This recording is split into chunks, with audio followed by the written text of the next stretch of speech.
The U.S., and particularly the western portions of the U.S., have experienced some of the worst wildfires on record in recent years.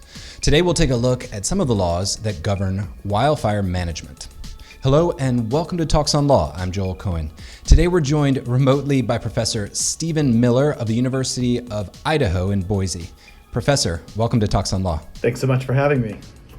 Of course, we're familiar with some of these awful fires that have been in the news in the last 2 years, but how bad has the fire seasons been of late? I'll give you just a couple of statistics, right? So let's just think kind of broadly the last couple decades, right? So you compare, say, like the last couple decades to, say, what was happening in the 70s or 80s. And there's one study that looked at the fires in the 70s and 80s to sort of the 90s to today. And that study found that overall, we're talking about upwards of 4 times more fires generally in the western United States in the last decade. And it's just blowing up. California and Idaho tend to be the 2 largest wildfire states in terms of the number of ignitions. But in California, 8 of the 10 largest fires have been in the last decade. 7 of the 10 most expensive fires have been in the last decade. Any place you look in the West where there's a population center, you're seeing this massive increase in wildfire over the last decade.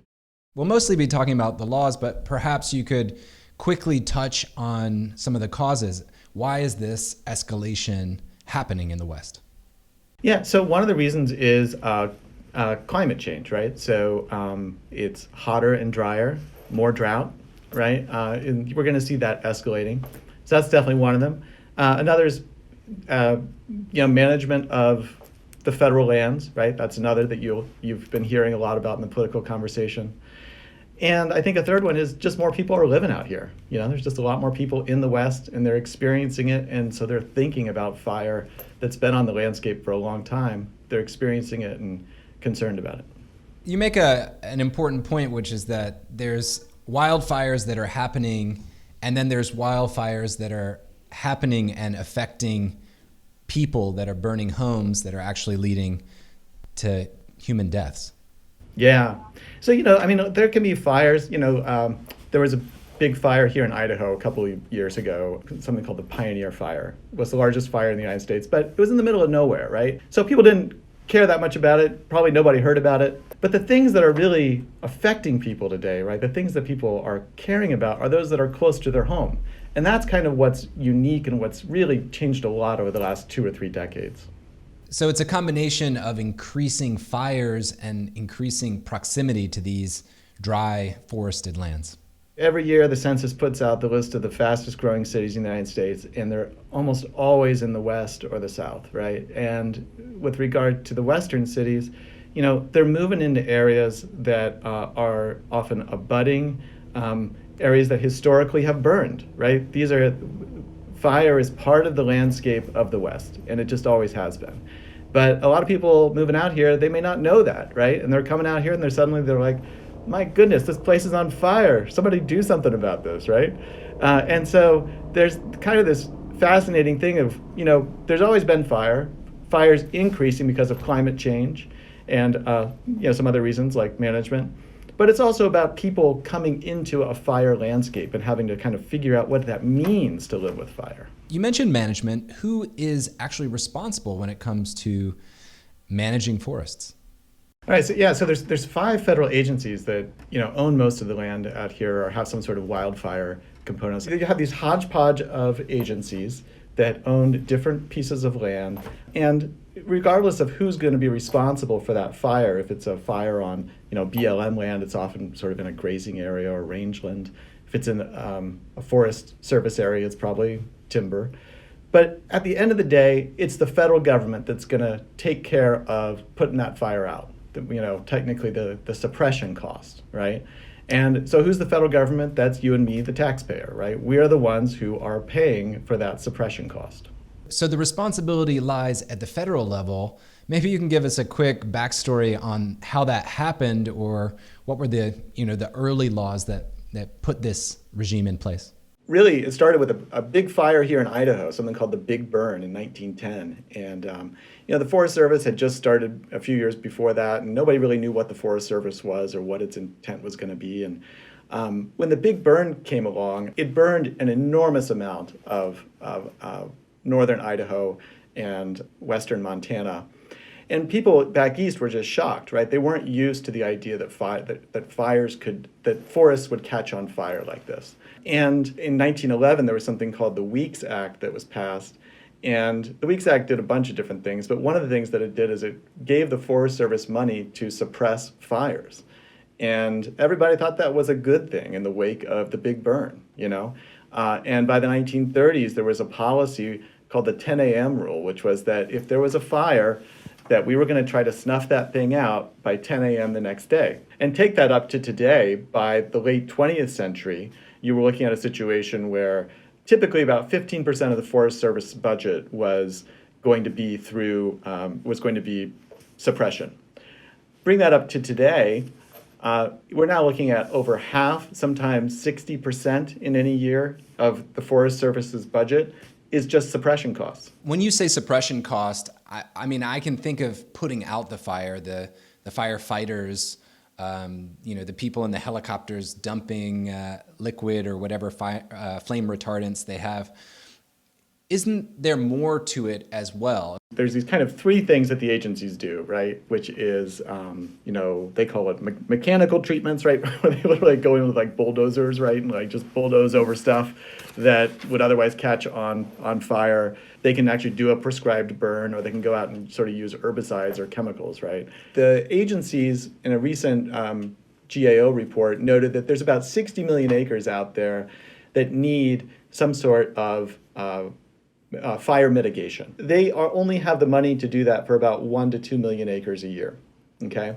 So you can see that, if you're thinking about managing the land, it is true that we know that there's wildfire risk out there, and we are not fully addressing that through these various means of trying to reduce shrubbery and underbrush and all the things that we know tend to cause fire. Is there even one thought about this? Is there some controversy or alternate opinions on whether or not this type of brush removal is long-term more beneficial or more cost-saving? The biggest controversy here is, once you start talking about going into a forest or into a rangeland and somehow doing some sort of a treatment, environmentalists have been very skeptical since the 70s of whether that is just going to mean the timber industry going in and taking advantage of that forest.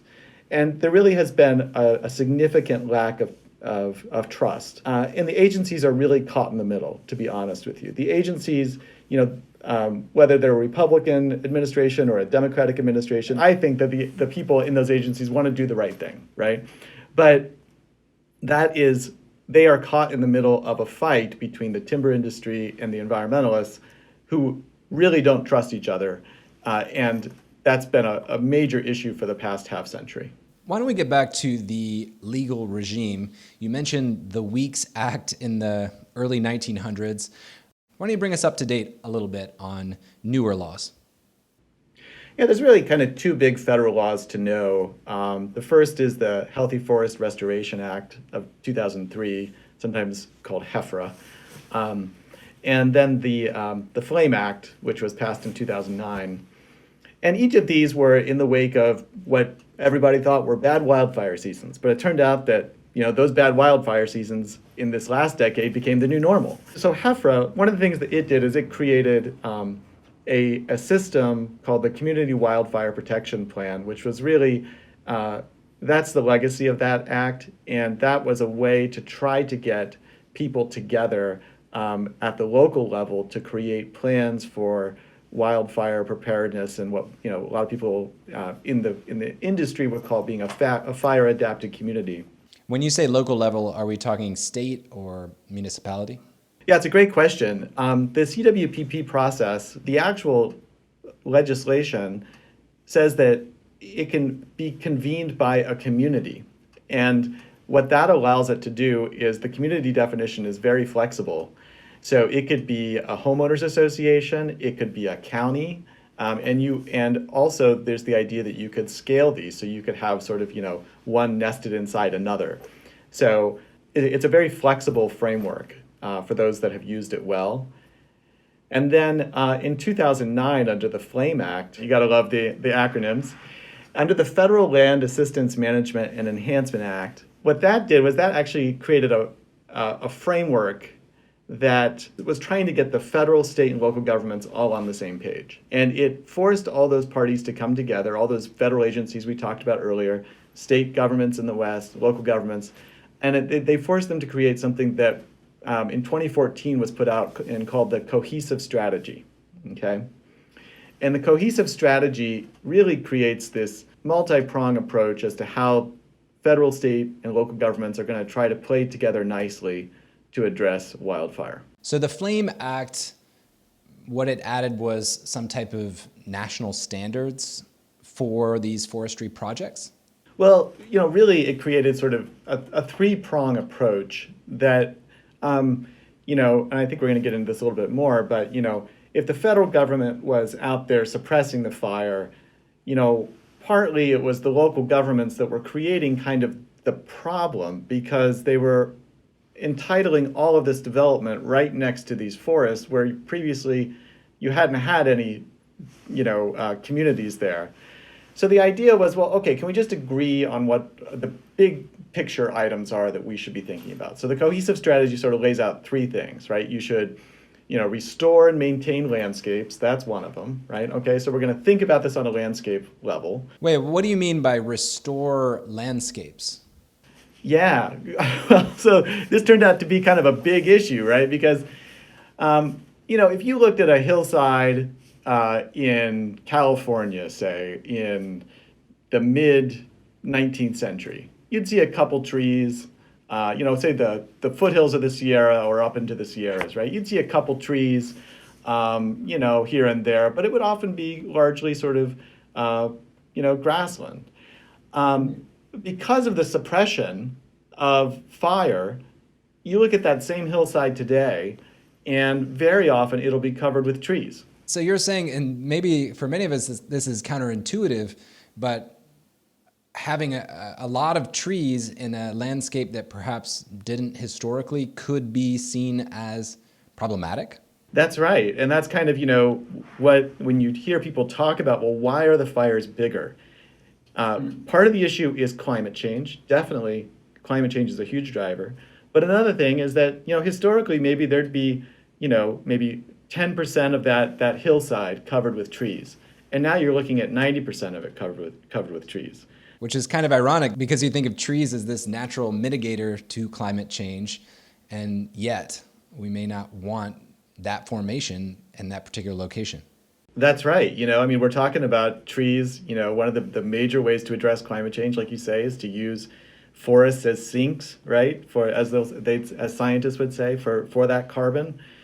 But Western forests, they need to burn. They've always burned. The trees, many of the trees that grow in the Western United States need fire to actually to continue their life cycle. In prep for this, I was reading that there are certain plants, and I probably am saying this wrong, pyrophytic plants that may only be able to reproduce if there's a fire. Yeah, things like lodgepole pines, they actually need the fire to help open up the cones and help the seeds get out. Well, before we jump too deep into botanical science, maybe let's go back to the three prongs. The first you mentioned was restoring landscapes. What's next? Yeah, so that sort of cohesive strategy, right, puts out the three prongs to restore and maintain landscapes. And then the second is fire-adapted communities. So that's basically, we need to create communities where people expect for there to be fire and that they have been built from the ground up to anticipate that fire will be on this landscape. Does that mean the spacing of the homes or building homes that are particularly fire safe, or a combination? It's really kind of two prongs. There's when you're building these new communities, right? And you have all these new communities being built in the West with this sort of rapid migration that's been happening. When you build those new communities, you build them from the ground up in a way that they are able to address fire risk, both in terms of the preservation of property value and the property itself, but also life. And then the other issue is that it's not just about the initial building, because wildfire risk is something that needs to be maintained over the course of while people are living there. So you need people to also be engaging in this and be continually educating themselves about the environment and actually maintaining their property in a way that is fire adapted. And the third prong, Steven, that's about how we respond to the fires once they're a reality that we have to deal with. The federal government, they're out there, dropping the fire retardant. They've got the hotshot crews and all that stuff.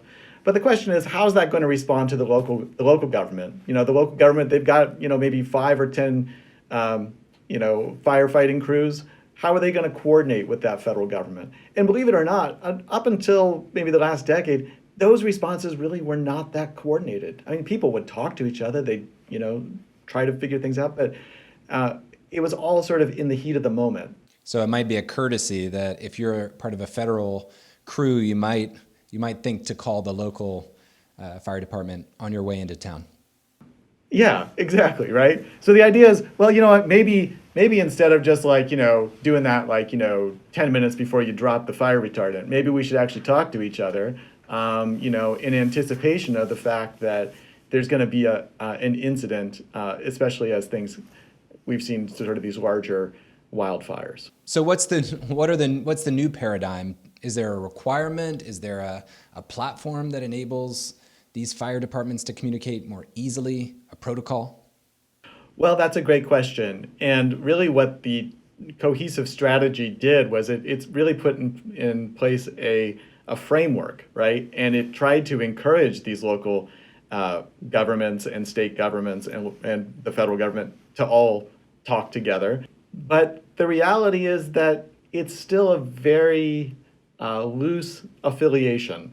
And you still see the local governments, the state government, and the federal government all working not necessarily at odds, but in different ways that don't always necessarily work together. That's why you'll see a lot of people actually go back to the idea from HEFRA of the Community Wildfire Protection Plan as kind of this way of getting all these people in the same room, and that sort of being the framework for doing it. Yeah, we might imagine that firefighting was getting done, maybe more like the Coast Guard, that there's a fire guard, but really it's a kind of this patchwork of federal, state, and local. Yeah, and even between agencies, even if you think about the federal government, even that is a patchwork, right? Up until several decades ago, each agency was kind of working in its own vein to address the various fire issues. And it was really only with the creation of the National Interagency Fire Center, actually here in Boise, where you started having those agencies work together to allocate resources across the country on the basis of the risk that was occurring in different places throughout the country. Firefighting itself and the policy that goes into that. You mentioned a few things. Let's start with the general policy for firefighting. Yeah, well, people are still talking about changing the idea of suppression, but at the end of the day, when a fire is barreling down a hillside at a community, people are going to expect that someone's going to come along with a plane and throw some retardant out there, and that there's going to be a bunch of people there to save their houses. We just haven't got to the point, and maybe we never should get to the point as a society. This is a deeply sort of ethical question, I think, of whether we just accept that someone has moved into an area of wildfire risk, and they will bear the consequences of having taken that risk. And until we get to that point, what we have is a situation where the federal government is still largely going to come and engage in suppression, and it has sort of three big tools. They have the planes, right? But the planes have to be highly coordinated. The planes and the helicopters and all that stuff that you see, which is really cool stuff and amazing stuff, right? But that's a highly coordinated thing. You can't just call that in immediately. And then, there's the sort of the line firefighters. Every year there are people that are hired as kind of one-offs. And then there are about 10 groups that are called the hot shots. And those are the people that do historically the most sophisticated. They are professional wildland firefighters. So this is like the SEAL teams of the firefighting world. Yeah, I mean, what these people do is crazy, right? I mean, it is an almost type of military precision of what these people are doing. And what's interesting is that historically, what the hotshots did is they would be dropped out of a plane, parachute in to an area in the middle of nowhere. This was 50 years ago or 40 years ago. This is what hotshots were doing, right? They'd go into the middle of nowhere, snuff out a fire before it becomes a big fire. But the fascinating part is that today, most of those people are actually being deployed on the front lines of urbanization. And those are much riskier fires for them. They're being thrown into a situation, like I said, where you got a fire coming down a steep slope and you got some homes and people are expecting them to go in there and save their homes. So you've got a lot more emotion, you've got a lot more expectation, and that puts them in a real bind. And sometimes expectations that may not be reasonable under the circumstances. That's right. Why don't we talk a little bit about priorities for the firefighters? Are there official codified rules for what they must consider? Normally, the way that it's prioritized is that you're trying to save lives, and then property, and then resources.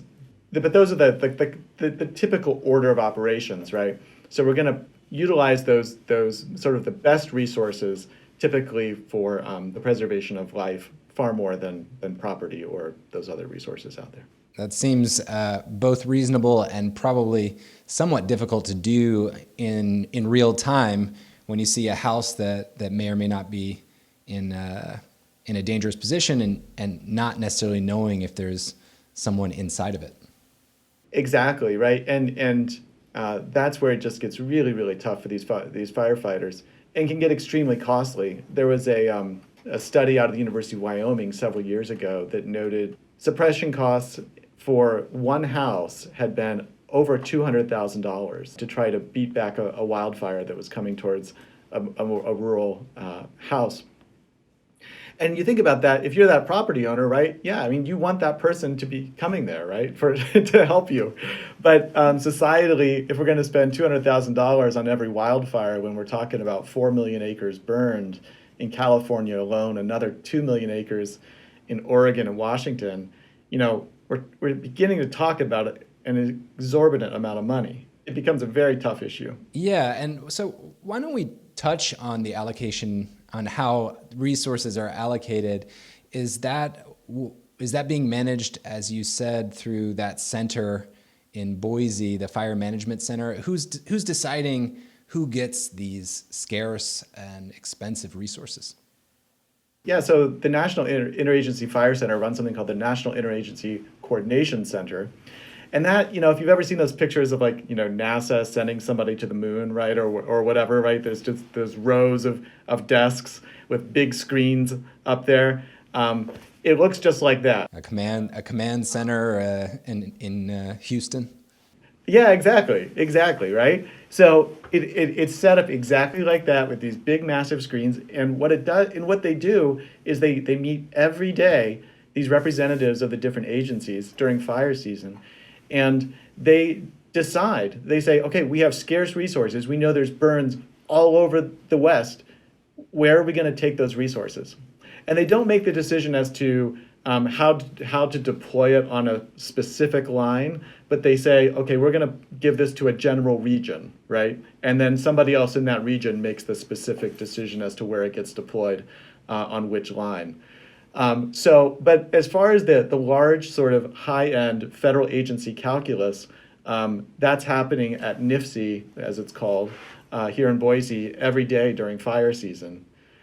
And then, what happens then also on that local level that you have is the interesting question of, how the local governments are going to make a decision. The guy who does wildland firefighting here in Boise, I've heard him speak a number of times, and one of the things he tells people is, I've got 16 trucks, okay? So when that wildfire comes barreling down the hillside at your homes, I can save 16 homes, okay?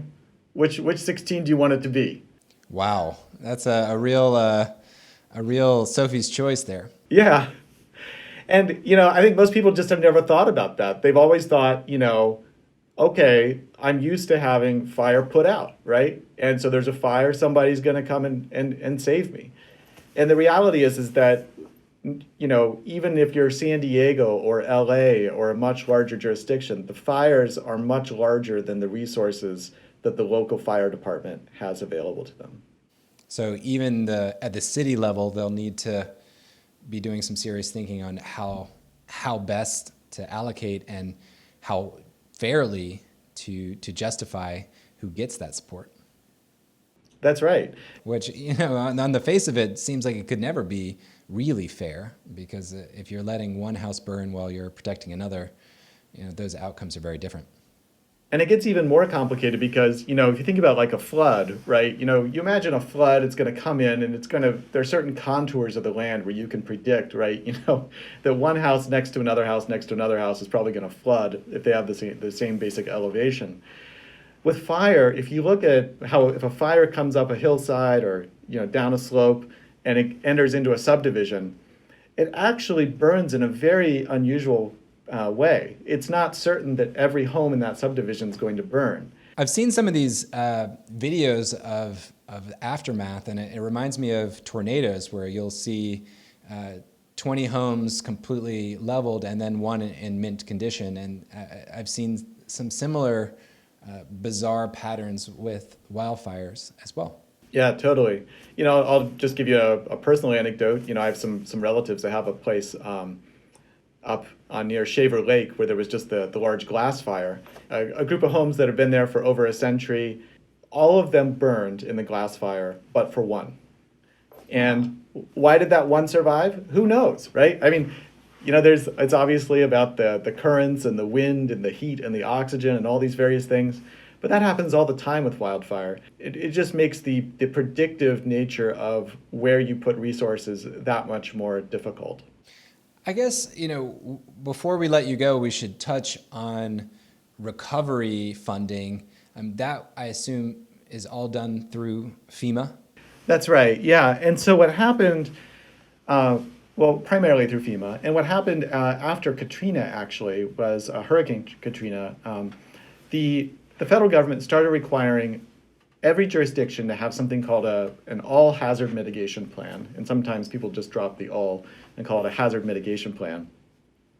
And these happen in different ways through each state can sort of choose the way that it's going to do this. But every jurisdiction needs to be covered. So here in Idaho, for instance, we do it at the county level. Different places do it different ways. But it's often done throughout at the county level. That's a very common approach. But that hazard mitigation plan then is going to spell out the way that the money should be used for recovery if there is a disaster, and then those FEMA money starts to flow. And so that becomes sort of the blueprint for if you have a disaster of any type, wildfire being one of them, how you're going to utilize that money. And even beyond that, the government has to decide whether your community merits it. That's right. You're going to need that disaster declaration, right? First, or typically the way it works is that you have a state declaration, then that permits a federal declaration. And you're right. Those are all discretionary decisions, and politics may come into play on that as to whether that declaration comes your way. So on a final note, where do we go from here if the country is seeing increasing fires and more communities in these fire areas? Is there a path forward, at least on the legal side? Well, there is no silver bullet. And I think the best way for people to contextualize it from the legal side or policy side is to think about its risk allocation, right? We're learning to live with risk. there's increasingly heightened risk, and there just becomes a question as to who is going to bear that burden. Should it be the federal taxpayer through suppression costs? Should it be the local government bearing some responsibility for development decisions? Or the individual homeowner who maybe didn't take care of their property in a way that allowed a wildfire to come onto their land? So we'll have to think about these issues and decide societally how we address these larger wildfires when we have very scarce resources to address them.